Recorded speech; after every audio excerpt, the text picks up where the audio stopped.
Bonjour à tous et bienvenue dans cette nouvelle émission. Ici, on va parler de cinéma, de films qu'on connaît tous, mais sous un angle un petit peu différent d'habitude. Si je vous dis Star Wars, The Dark Knight, Avatar, Le Seigneur des Anneaux, Le Roi Lion ou même Bienvenue chez les Ch'tis, c'est des films qu'on a tous vus, ou au moins dont on a tous entendu parler. Des films qu'on a pu trouver bons ou mauvais, voire très bons ou très mauvais, mais qu'on voit généralement comme de simples divertissements. Pourtant, ces films, comme tous les films d'ailleurs, sont bien plus que ça. Ils marquent notre imaginaire et en racontant une histoire porteuse d'une morale, ils nous délivrent un message. Un ensemble d'idées qui vont ensuite inconsciemment modifier notre vision du monde, la structurer. On pourrait dire qu'ils véhiculent tous, pour employer un gros mot, ce qu'on appelle une idéologie. Et c'est de ça dont on parlera ici, de films et d'idéologie. Et pour ce tout premier épisode, on va mettre nos plus belles chaussures du futur des années 80, notre plus belle casquette du futur des années 80, on va prendre notre plus belle planche de surf volante rose fluo, moi j'en ai pas mais imaginez que j'en ai une, et on va partir là où on n'a pas besoin de route, parce qu'aujourd'hui on va parler de Retour vers le futur.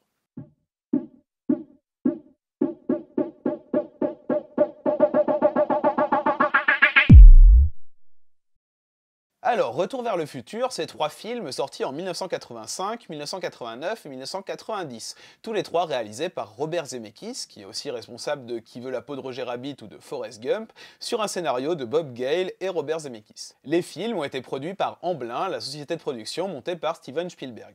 La trilogie, qui mêle comédie et science-fiction slash aventure, a été un immense succès commercial et critique et s'est rapidement imposé comme une référence majeure pour toute une génération. Elle raconte les aventures à travers les époques de Marty, interprété par Michael J. Fox, un lycéen des années 80 auquel tout le monde aimerait ressembler, et de Doc, un vieux scientifique excentrique joué par Christopher Lloyd, qui un jour donne rendez-vous à Marty sur un parking à 1h du matin. Parce que visiblement, en 85, un mec de 70 ans qui donnait rendez-vous à des lycéens sur un parking la nuit, ça choquait personne. Le tout afin de lui montrer sa nouvelle invention, une voiture DeLorean qui permet de voyager dans le temps. L'assassinat de Doc par des putains de clichés racistes de Libyens va provoquer une réaction en chaîne d'événements qui mèneront successivement les personnages en 1995, dans le futur en 2015, lol, dans un 1985 apocalyptique, à nouveau en 1955, puis au Far West. Les trois films sont sympas, prenants, super fun, et ça a déjà été dit un bon milliard de fois. Mais si vous pensez que Retour vers le futur n'est qu'un simple divertissement inoffensif, préparez-vous à être surpris, car le film a un message et ce message n'est pas très beau à voir.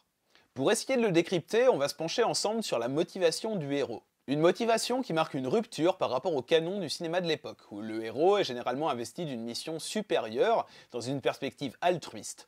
Par exemple, les héros doivent libérer la galaxie dans Star Wars, sauver le monde des nazis dans Indiana Jones, ou plus modestement dans E.T., sauver E.T. A noter que ces personnages peuvent suivre au départ des buts égoïstes, comme par exemple Han Solo dans Star Wars, mais les circonstances et les rencontres qu'ils font vont les amener à évoluer. Mais dans Retour vers le futur, non, ce qui guide Marty est et reste purement égoïste. Marty veut réussir sa vie, point. Ce qui ici se limite à devenir riche, posséder des biens matériels, comme le 4x4 du début du film, et devenir célèbre. Et pour ça, il sera guidé tout au long du film par une croyance, énoncée dès le début par Jennifer, sa copine jolie et un peu inutile.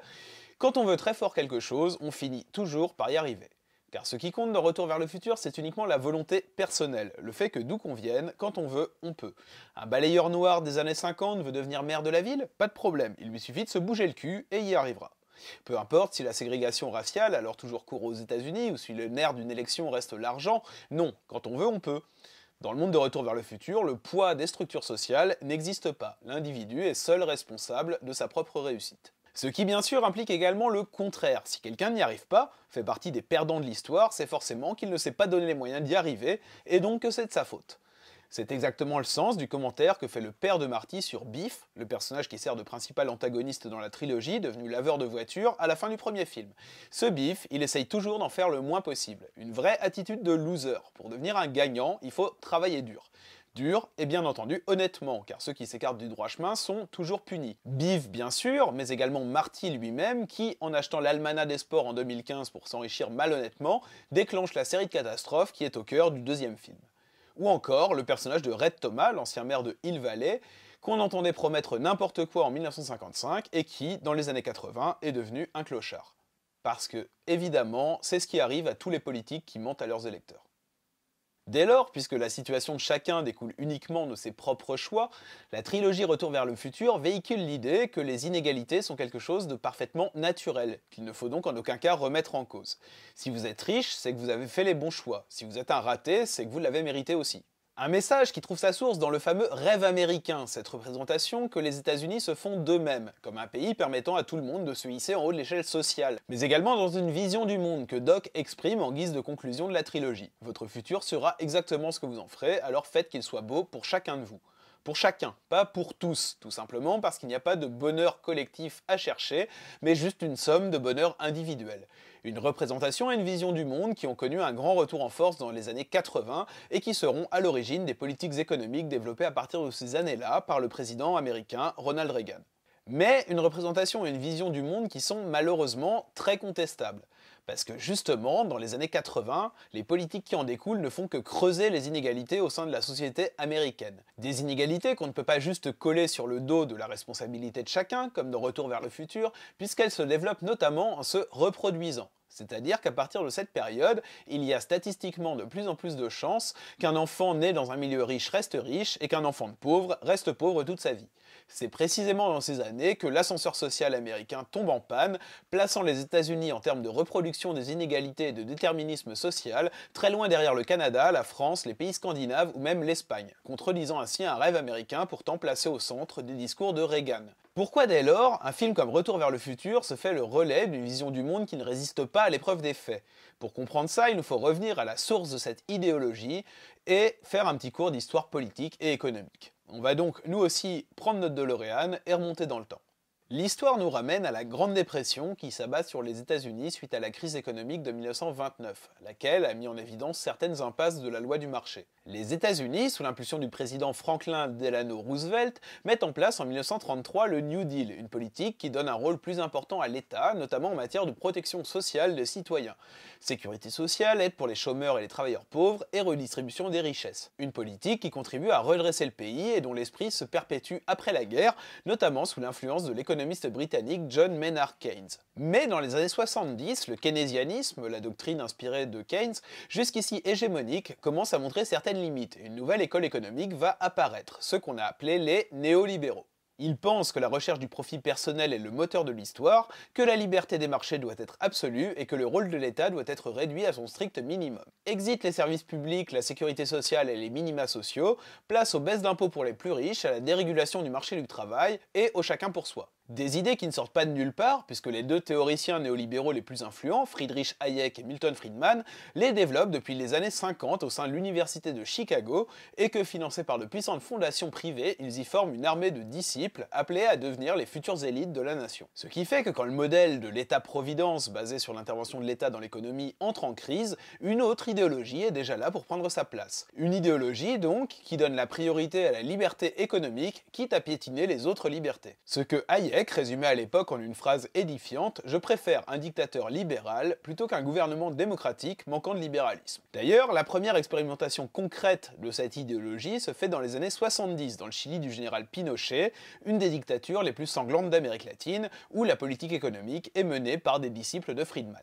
Ce qui, dans le fond, est parfaitement logique, parce que tous les néolibéraux sont bien conscients qu'une politique qui détruit l'État social et qui favorise une toute petite minorité, et qui d'ailleurs donne au Chili des résultats catastrophiques, c'est pas très populaire et ça passerait jamais dans une démocratie. Et c'est pour ça que les néolibéraux vont rapidement changer de stratégie, et se mettre à mener une bataille d'ordre culturel, visant à imposer leur idéologie dans l'esprit des citoyens, à modifier les représentations pour que les principes qui sont les leurs deviennent majoritairement perçus comme naturels. Une stratégie de manipulation de masse, donc, bien plus subtile que celle d'autres idéologies, là où, par exemple, la propagande communiste se basait généralement sur un message du type « Ouais, regardez, le communisme c'est vachement bien », le néolibéralisme, lui, va tout simplement disparaître. Parce que pour qu'une idéologie devienne majoritaire, il n'y a rien de plus efficace que de faire croire qu'il ne s'agit pas d'une idéologie, mais d'un ensemble de raisonnements basés sur le bon sens et le déroulement naturel des choses. C'est pour ça, d'ailleurs, qu'aujourd'hui encore, il est très rare d'entendre un politicien défendant une mesure d'inspiration néolibérale parler de néolibéralisme. Il préférera présenter sa mesure comme répondant à une nécessité et constituant la seule solution possible, parce que son but n'est pas de convaincre que son idéologie est la bonne,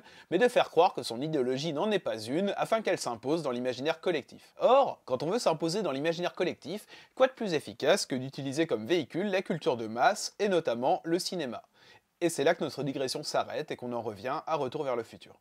Le premier film sort en 1985, soit en plein milieu de la présidence de Ronald Reagan, un ancien acteur de cinéma devenu homme politique et qui sera l'artisan de la révolution néolibérale aux États-Unis. Et cette période va donc s'accompagner d'une forte offensive idéologique destinée à imposer les valeurs du néolibéralisme dans l'inconscient collectif, en les présentant donc comme naturelles, mais également les inscrivant dans l'ADN des États-Unis en tant que nation.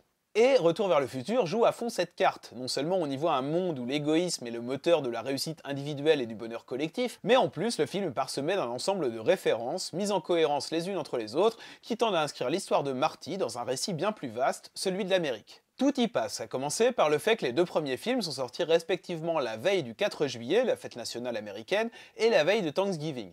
Mais l'univers des films, leur diégèse, dégouline également de références au récit américain. L'hôtel de ville, symbole de l'unité nationale, qui demeure au fil des époques, la référence de Doc à la déclaration d'indépendance, la photo de Benjamin Franklin, le père fondateur au début du film, le Far West bien sûr, et le fait que les premiers colons sont présentés comme des hommes humbles, courageux et entretenant un lien quasi mystique avec leurs descendants, sans oublier tout ce qui fait ou a fait l'image sympa de l'Amérique, le rock'n'roll, les marques emblématiques, le cinéma et bien sûr Ronald Reagan, auquel il est très souvent fait référence, que ce soit par l'affiche d'un film dans lequel il a joué, par sa photo dans une vitrine, par son image en 3D dégueulasse dans le Café 80, et jusque par un clin d'œil où Doc cite directement le slogan de sa campagne anti-drogue. Just say no. Ronald Reagan, à qui Zemeckis avait d'ailleurs proposé de jouer le rôle de maire de Hill Valley en 1885, et qui a lui-même fait une référence explicite au film dans un de ses discours afin de boucler la boucle. As they said in the film Back to the Future, where we're going, we don't need roads. Une boucle donc entièrement à sa gloire et à la gloire de sa vision politique. Parce que j'ai parlé essentiellement ici de politique économique et sociale, mais en vrai la vision du monde véhiculée par le film colle également à la politique de Reagan sur les questions de mœurs, sur la place des femmes ou sur la politique internationale, ce qui explique ces putains de clichés racistes de Libyens ou les allusions à la guerre froide. Il faudrait limite faire une émission sur chacun de ces points, mais je pense quand même que le film cherche avant tout, consciemment ou non d'ailleurs, à ancrer la philosophie du néolibéralisme dans l'imaginaire américain, et à faire de l'intérêt individuel le moteur du progrès humain. Une grossière manipulation donc, puisque comme on l'a vu, et derrière d'apparents bons chiffres, les inégalités ont explosé sous Reagan, permettant aux très riches de s'enrichir pendant que les classes moyennes stagnaient et que les pauvres se sont appauvris, que la baisse du chômage masquait une prolifération de jobs précaires, et surtout que, là où chacun était supposé disposer des mêmes chances, la reproduction sociale s'est considérablement accrue, montrant que non, il ne suffit pas de vouloir très fort quelque chose pour y arriver. Dès lors, Retour vers le futur est sans doute un divertissement génial, écrit par des gens extrêmement talentueux, et je vous recommande vivement de le voir si jamais vous le connaissez pas. Mais un divertissement qui véhicule un mensonge, le mensonge d'une certaine élite américaine au monde, et notamment aux citoyens américains, sur l'Amérique elle-même. Et vous voulez savoir ce qu'il y a d'ironique là-dedans? Ceci, le Biff horrifique, ou le 1985 alternatif, où Biff Tannen, le méchant de l'histoire donc, est devenu milliardaire et contrôle la ville. Dans ce monde, on voit un film de propagande à la gloire de Biff, où celui-ci, par son discours, tente de s'ancrer dans le rêve américain, en mettant en avant le fait qu'il est devenu riche en partant de rien, en exhibant son ancêtre du Far West, et en s'appropriant des symboles des États-Unis, notamment la fameuse devise « God bless America ». Et ce film de propagande fait au final exactement la même chose que Retour vers le futur. À savoir rendre cool et attractif, en le camouflant derrière un récit unificateur basé sur l'identification de chacun, un monde violent et profondément sclérosé, où ceux qui sont nés riches ou qu'ils sont devenus en écrasant les autres peuvent continuer à écraser les autres. Et vous voulez savoir ce qu'il y a d'ironique dans ce qu'il y a d'ironique? C'est que le personnage de Biff dans ce passage est inspiré d'un autre personnage, réel celui-là, qui a commencé à faire parler de lui dans les années 80. Et cet homme vous le connaissez, puisqu'il s'agit de Donald Trump. They are reopening the case into her criminal and illegal conduct that threatens the security of the United States of America. Oui, Donald Trump a directement inspiré le personnage de Biff Tannen, le méchant de Retour vers le futur.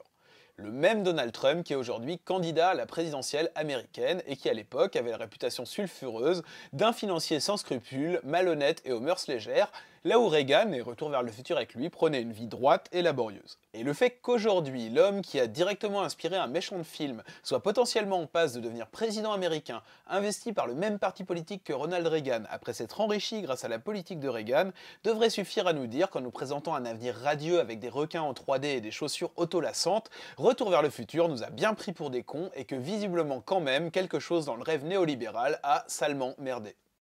Voilà, on conclura cette vidéo sur ces bonnes paroles. J'espère que l'émission vous a plu. Si c'est le cas, vous pouvez bien sûr la partager et vous abonner à ma chaîne. Le rythme de publication devrait être pour le moment d'une émission par mois.